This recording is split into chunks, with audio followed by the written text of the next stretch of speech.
เจ้าคิดเบิ่งถ้าเจ้าติดเชื้อโควิด -19 แล้วคนอยู่ในเฮือนนี่สิบ่ติดหว่าเฮือนเฮาก็แฮงมีผู้เฒ่ามีเด็กน้อยอยู่นํป่านนั้น เจ้าเอื้อยคันซะน้องก็สิบ่ไปไสแลซะนะสิอยู่เฮือนเพื่อชาติและครอบครัวเฮา ด้วยความห่วงใยจากสถานีวิทยุโทรภาพนครหลวงเวียงจันทน์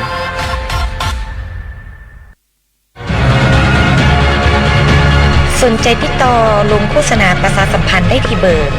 020 5510 0435 หรือ 020 7771 0248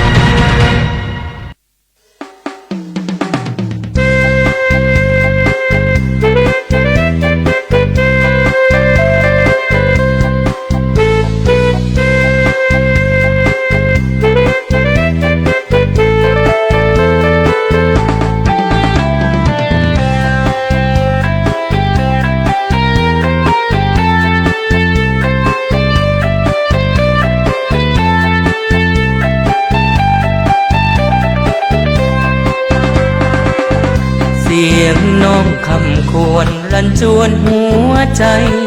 อ้ายปวดร้าวแทนน้องสามวัยเจ็บปวดใจเมื่ออ้ายได้ฟังบ่าวอเมริกาบังอาจมาหักอกจนพัง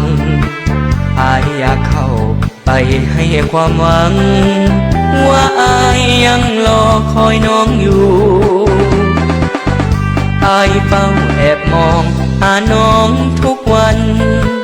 แอบลงหาน้องสาวผมสั้นคืนวันละเมอฝันใฝ่อยากเข้าไปทักแล้วบอกหักน้องก็เกรงใจเห็นอ้ายบ่าวหายโซทางไกลเจ็บปวดใจเห็นน้องเดินควงไอโซโลโซเหมือนกันทุกอย่างแต่ว่าน้องนาเปิดทางให้หนุ่มไฮโซ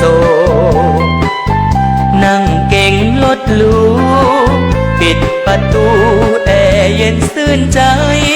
แต่รถอายเป็นแอร์หัวใจเปิดได้ตลอดเวลาหากน้องสนใจโลโซคนจนจะบ่หักอกน้องหน้ามนเหมือนคนอเมริกาจะเฝ้าถนอมดมผมน้องดอกนาถึงผมสั้นบ่มีปัญหาเพราะอ้ายมาด้วยฮักจริงใจ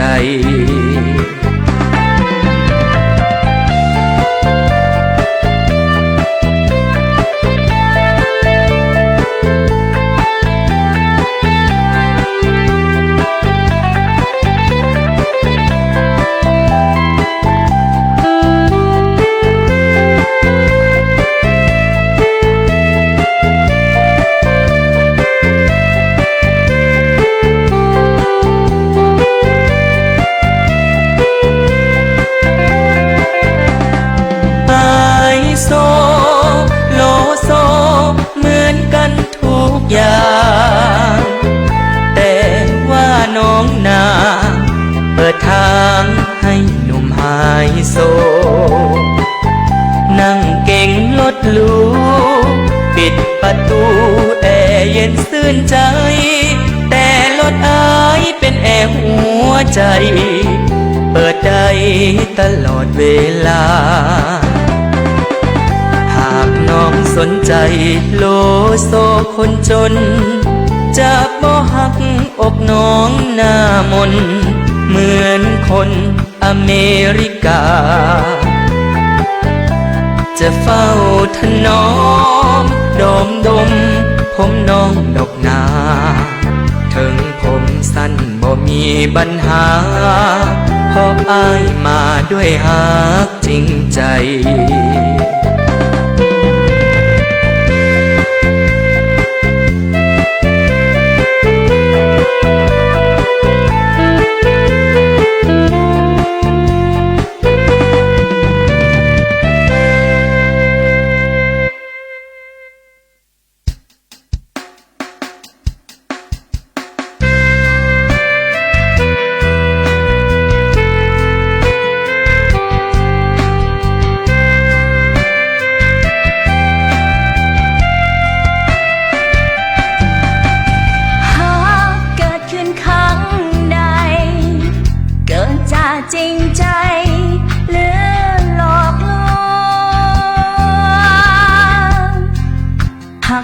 จากความเหงา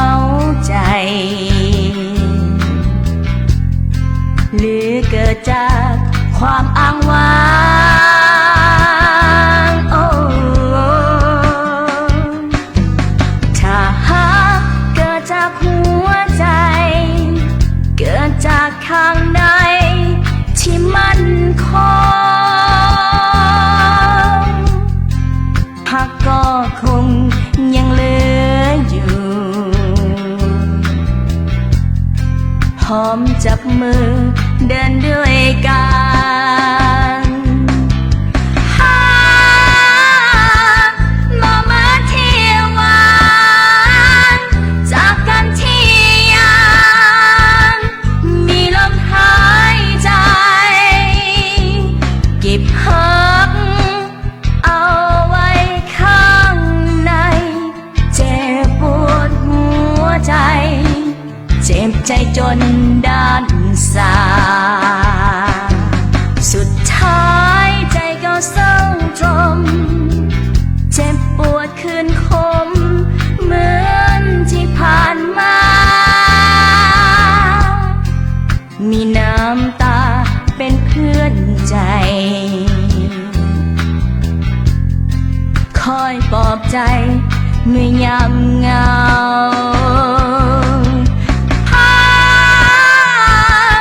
มองมาที่หวานจากกันที่ยั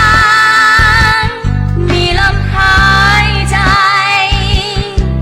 เก็บหักเอาไว้ข้างใน เจ็บปวดหัวใจ เจ็บใจจนด้านสาสุดท้ายใจก็เศร้าตรม เจ็บปวดคืนคมเหมือนที่ผ่านมา มีน้ำตาเป็นเพื่อนใจ คอยปลอบใจเมื่อยามเหงาคอยปลอบใจเมื่อยามเหงา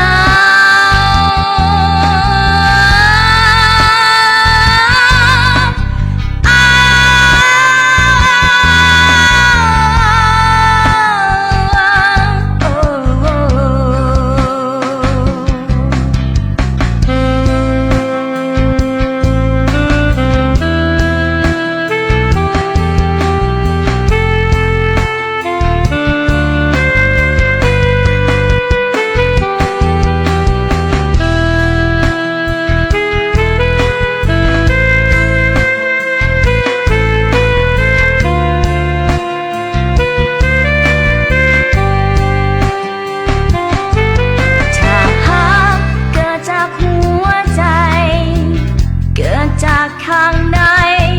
ที่มันคง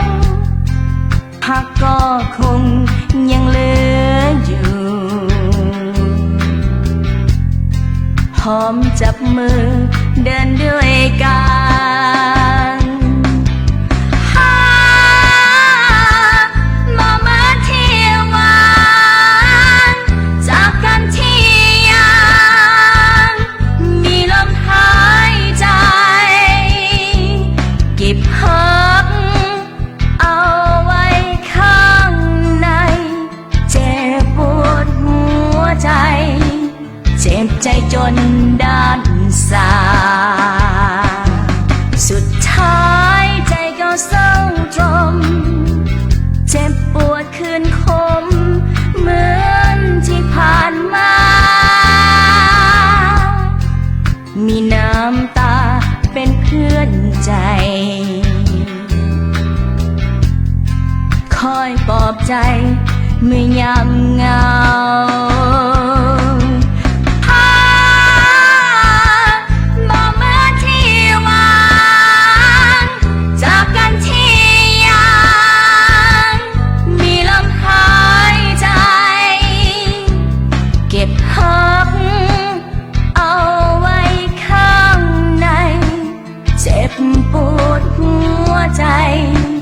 เจ็บใจจนด้านสา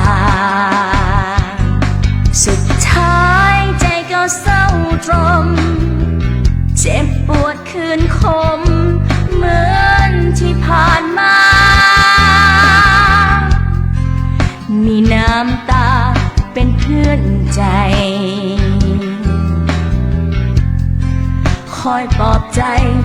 เมื่อยามเหงาคอยปลอบใจเมื่อยามเหงา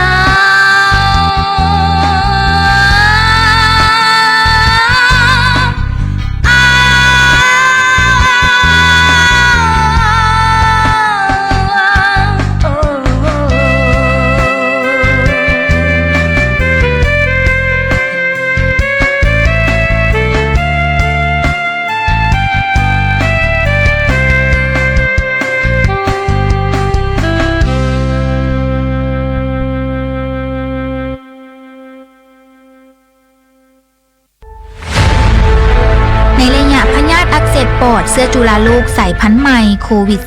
-19 ขอความร่วมมือจากพ่อแม่ประชาชนผู้ที่อยู่ในกลุ่มเสี่ยงสูงและผู้ที่ได้สัมผัสใกล้ชิดกับผู้ติดเชื้อ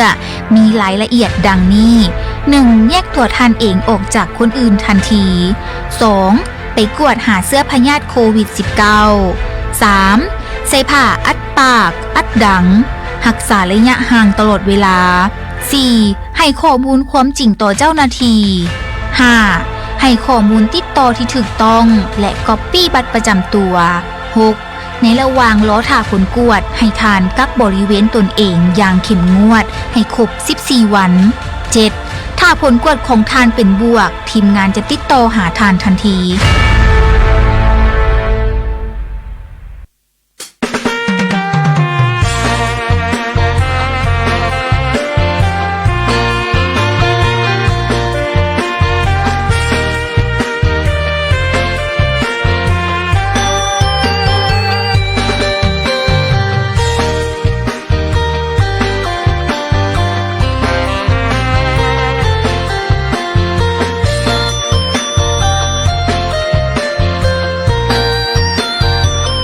หญิงใดจะงามเทียบสาวสวรรค์ดังเทพแปลงฟันเสกสรรดุจดังจันทราเนื้อนวลขาวผ่องแอบมองสวยสะดุดตาโอ้สาวสวรรค์นี่นาสร้างงามบาดตาบาดใจให้เห็นก็ต้องจ้องมองบ่ไหวอยากเข้าไปทักทายแต่อายน้องบ่สนขนตางอนคิ้วกงโยกย้ายสะโพกพายแอวกลมน้องสร้างงามแท้นอตาคมอยากสมจนสัวสิวาสาวสาวงามแห่งเมืองจำปาสวรรค์เขตหรือสาว่างามหนึ่งในอาณาคอยยิ้มหวานอ่อนเมื่อตอนน้องเอ่ยว่าจะน้องสร้างงามบาดใจนักหนาอยากมาอยู่เฮียงเคียงกายถ้าอายกลับมาหาสาวสวรรค์โปรดจงสงสารให้ทานน้ำใจไมตรีเพราะอายหมายปองนวลน้องจนสัวชีวีขอน้องโปรดจงคิดปราณีแล้วจะมีเพียงน้องคนเดียว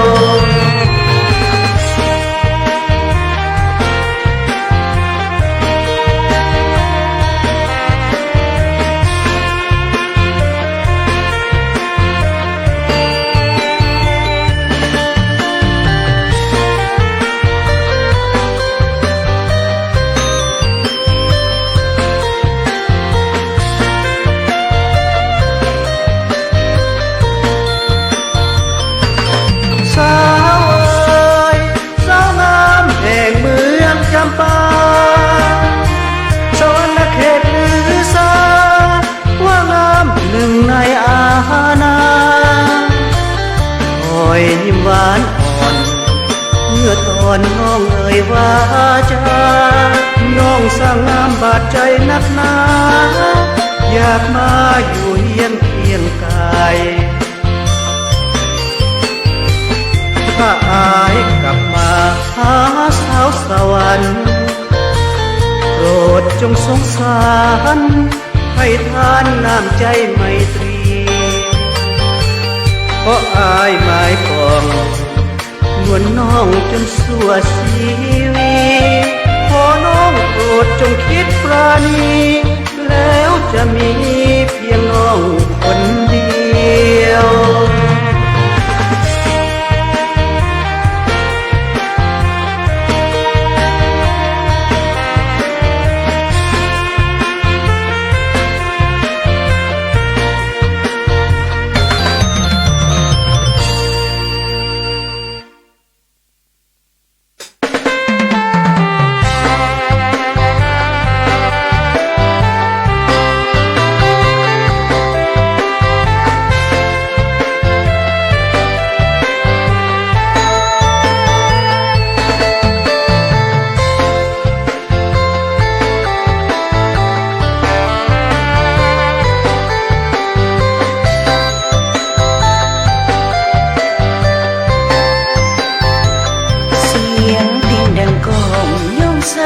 สวรรค์ดังเทพแต่งบ้านเสกสรรดุจดังจันทราเมื่อน้องขาวผ่องพ่อแม่น้องปั้นแต่งมาผู้บ่าวไทยบ้านได้นาสร้างมาปากหวานเกินจริงจงน้องอยู่บ่ไหวอยากให้มาทักทายแต่อายทำเป็นบ่สนอยากเข้าไปถามไทยว่าอายมาจากบ้านใดเป็นโสดหรือฝันลืมใดจริงได้มาถึงสวรรค์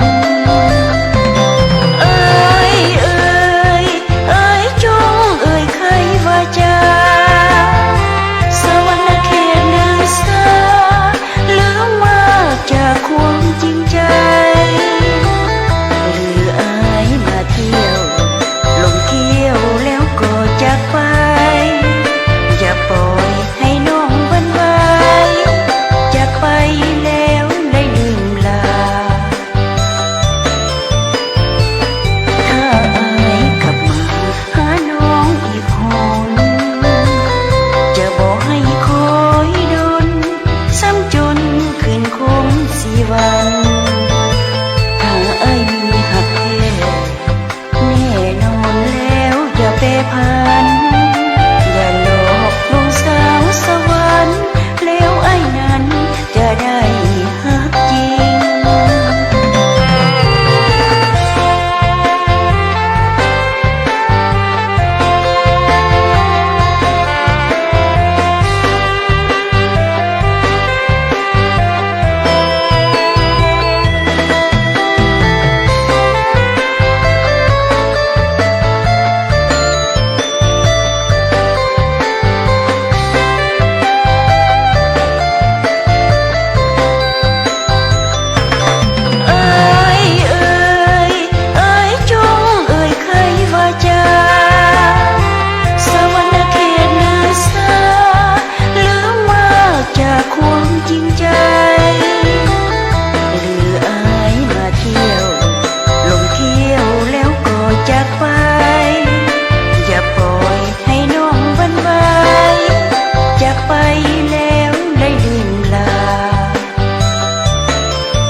ซ้ำจนคืนคงสีวัน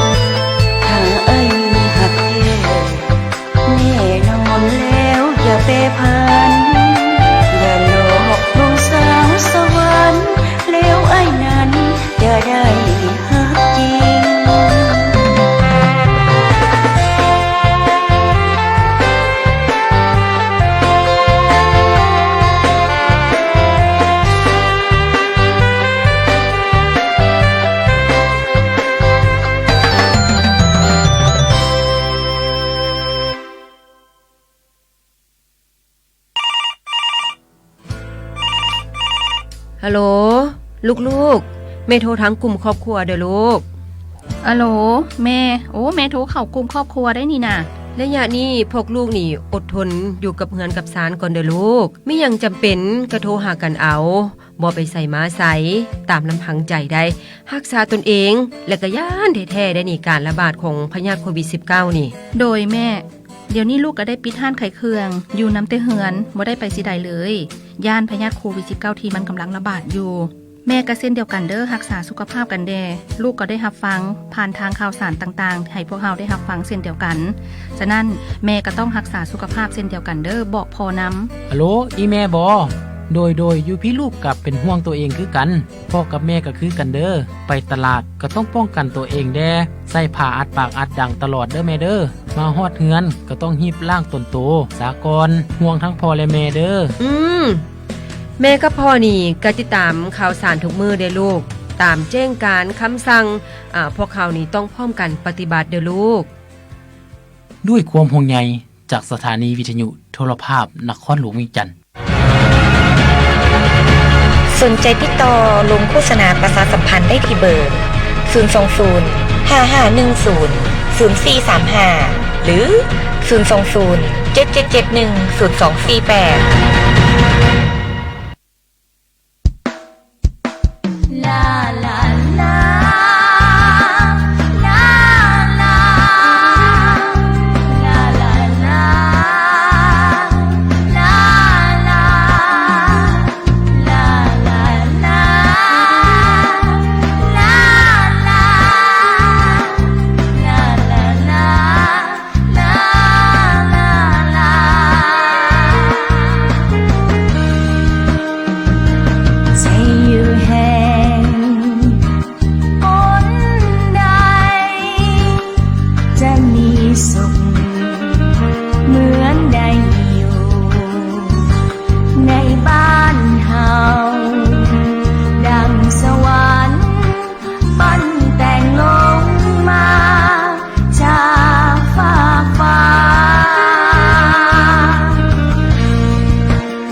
จะมีสักวันต้องกลับหันคืนบ้านเกิดถิ่นฐานเดิมจะอยู่ใสบ่เหมือนบ้านเฮาสุขสื่นใจ